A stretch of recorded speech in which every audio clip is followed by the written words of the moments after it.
it's Betsy, and today we're going to start a new series on this channel. I've seen lots of people on YouTube do this, and that's ranking eyeshadow palettes by brand. Now, I have some brands that I don't have a lot from, and then I have a lot of brands that I have pretty much almost every eyeshadow palette that they have. So I figured that this would be a great way to go brand by brand and see which are my favorites and explain to you why. Now, as a disclaimer, if I like something and you don't, that's okay. And if I don't like something that you do, that's okay as well, because everybody's got different skin tones and preferences and skin types. What works for me may not work for you. Now, we're gonna start off with Anastasia Beverly Hills. We're gonna go in alphabetical order. And my first palettes in my collection are from Ace Beauty, but I only have 2, so I didn't figure that was enough to really do a ranking video. But we're gonna start off with our Anastasia Beverly Hills, and I have 12 from Anastasia. So we're gonna go over, rank, and go over why I like some and why I don't like others. And we're first going to start off with, this might be a surprise because it is such a colorful palette. My least favorite Anastasia Beverly Hills palette is the Alyssa Edwards palette, which looks like this when you open her up. She's got nice, beautiful, bright colors. I just don't feel like these perform as well as the brights that are in the Norvina palettes, which I have all of them, and that's part of the reason why it's on bottom.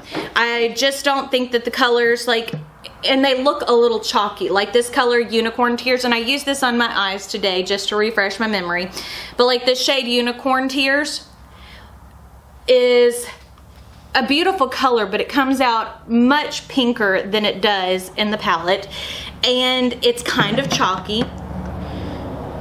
The white is one of the worst whites I think I've ever seen. The black, again, is not that great. It's more of a gray than it is a black.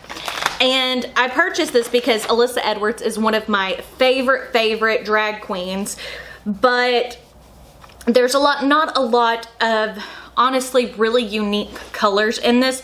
I do like the shade DDG, which is the purple metallic. That's what I have all over my lids, but for the most part it's just not my favorite. I don't feel like it stands up as well as some of the other Anastasia palettes.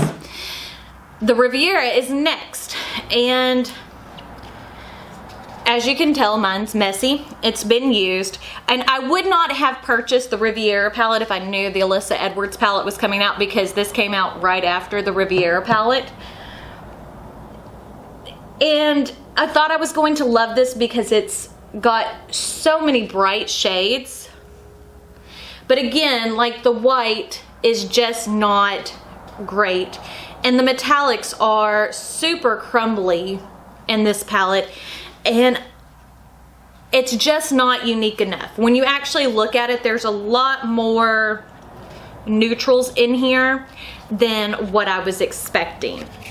So next up is the Norvina. I think this is the Mini Pro Pigment Volume 1. Beautiful color scheme. Pinks, you know, I love, your girl loves pinks. But in comparison to the big ones, these are $29, the big ones are $60. I would rather buy the big ones. The colors, there's nothing wrong with how these perform. They are stunning. As you can see, that duochrome shade is gorgeous. But for the price, you get 9 shades. I think there's 15 in the big one, or no, 24 in the big one, and I just like the performance of the big ones better. I just think you get a better deal.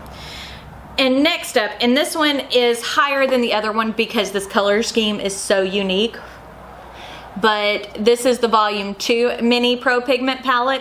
This green shade, this green shimmer, is stunning. It's like a minty green shade, and I do love these warm peachy oranges. They look something like this, but again, the Pro Pigments, the bigger ones, I feel like are better. This is the Pro Pigment Volume 2, and this is my least favorite out of the big ones. And the reason being is because blues, there's a lot of colors in here that feel like they overlap, that are so close together, like A2 and A4. In B3 and A2, you look at them and when you put them on your eyes, there's not enough distinction to make it where it's like, oh, this is a unique palette. Now this shade right here, the C1, is like a white gold duochrome. Is gorgeous, and it is a gorgeous inner highlight color. I do love this pink metallic shade right here, trying not to blind you, which looks like this. And I just love the performance of those better. But Anastasia has a great eyeshadow formula. It seems like though the longer you have it, they don't perform as well as they used to. Now, next up in my collection is the Prism palette, which I have already decluttered my Subculture because that one, just the eyeshadow formula did not work well. And this has some unique shades that I actually love a lot. Like this shade Throne right here is like a purple, green, blue. It has a lot of shift to it. If you look, you can see how it's purple and blue and green. I love that color. And I also love the shade Sphere. It just doesn't show up as neon on my skin, as you can see, because I have more of a medium skin tone. But other than those two shades, a lot of the colors that are in the Prism palette can be easily duped out in other Anastasia palettes. Now, the next one might surprise you because it is falling right into the middle because we've already done 2, 4, 6. So this is just a little higher on the end, on the higher end spectrum, and that is the Anastasia Modern Renaissance palette. And part of the thing is I have warm tone nude palettes that I feel like perform better than this, and the shades in here, because it is getting older, are much drier. As you can see, they'll still blend out, but it takes a little bit more effort to work with it, so I don't reach for it as much as I used to. And that is something, again, that I've noticed with the Anastasia, especially with their matte formula, that the older it is, they don't perform the way that they used to. Now, I do actually enjoy the Soft Glam a whole lot more than I do the Modern Renaissance. I've used it quite a bit more, but I do like a lot of these cooler toned shades, like the Dusty Rose shade right here. It is just almost like my perfect transition shade. And there are some overlapping colors from Modern Renaissance to the Prism palette. I mean, towards the Soft Glam.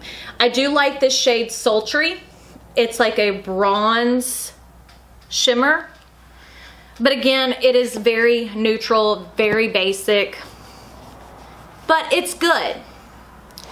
Next up on my list is the Carly Bible palette. Now, I love this palette. I think it is absolutely stunning.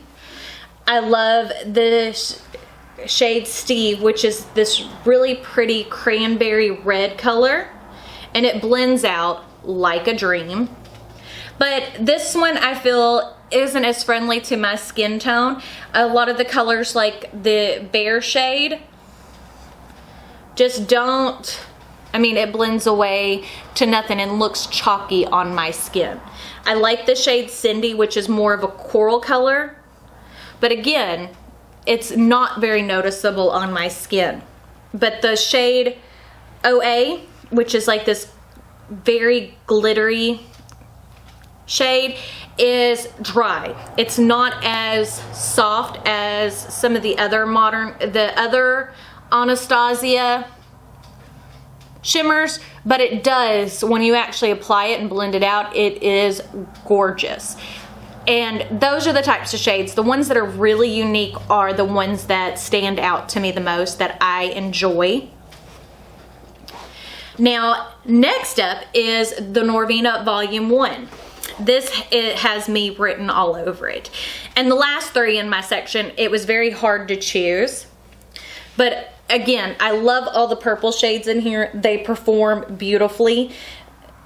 But again, like this color D2 is very similar to the shade that I just showed, the OA in the Carly Bible palette. But see how much smoother that applies? It's not chunky. That's why I prefer the formula in the Pro Pigment palettes. But for people who are kind of scared of color, these are very difficult to get into. Like the shade B3 right here is a beautiful bubblegum pink shimmer. Look how pretty that is. I mean, and that was one swipe. The color A5 is almost a neon hot pink. Look at that. And it stands out on my skin. But there are a lot of colors in here that are so close together that you don't really need. B4, B5 are almost identical, A2 and A3. So when you look at it, those two colors right next to each other are almost not needed.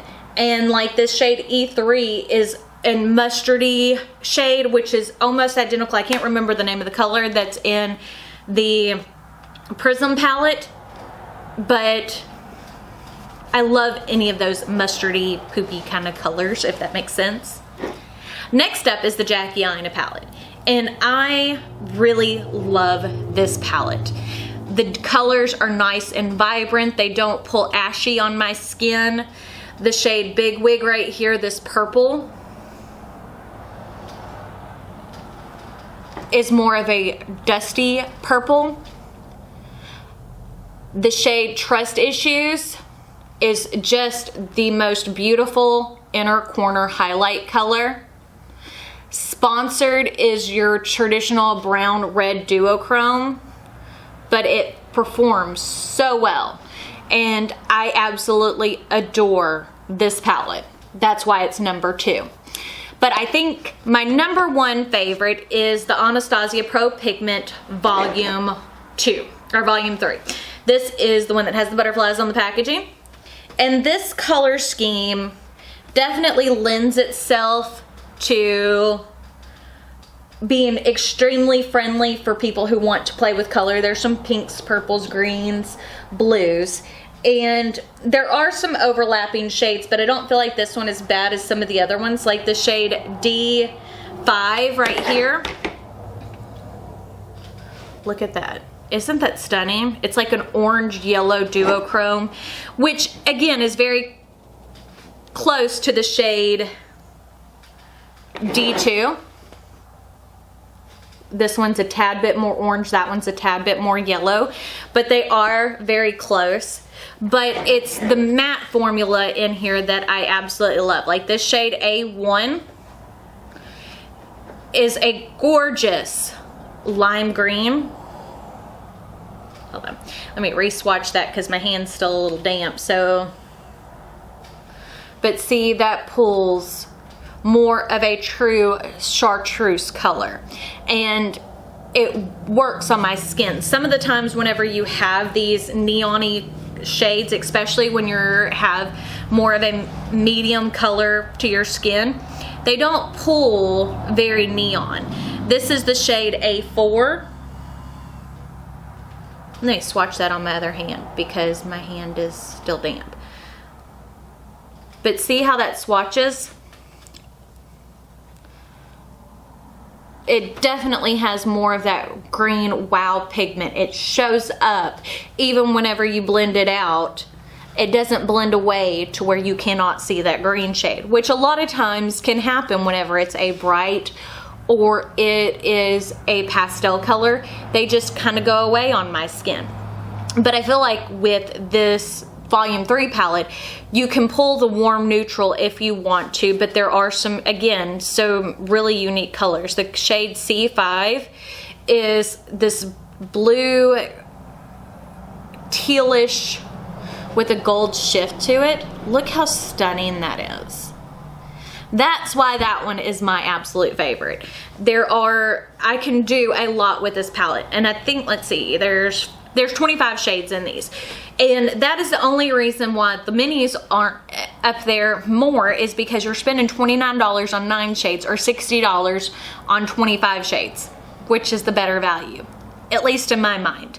And if you can get them when they're running a sale or anything like that, that just makes it so much better. But this is my number one ABH palette. So as you can see, I have a lot, and I tend to lean towards things that have lots of color in them. So hopefully you found this video helpful. If you do, give it a big thumbs up. Let me know if you like these videos and want me to continue, because like I have a ton of ColourPop, a ton of Huda Beauty, Jeffree Star, Melt, Morphe, Natasha Denona. So I have a lot of brands that I can do this with. Again, I have some that I only have like 1 or 2 palettes from them, and those I'm not gonna rank, because like with Ace Beauty, I have 2. BH Cosmetics, I have 2. Makeup Revolution, I have 4. And I tend to cycle through things rather quickly. If I'm not using it, I get rid of it. And this year with makeup, I'm going to, as I use them, I'm going to place them in drawers, so that way I actually get some use. I got a $50 gift card for Sephora for my birthday, and I'm saving it either for a repurchase if I find something that I run out of that I absolutely love, or if there is a new probably eyeshadow palette that I can't live without.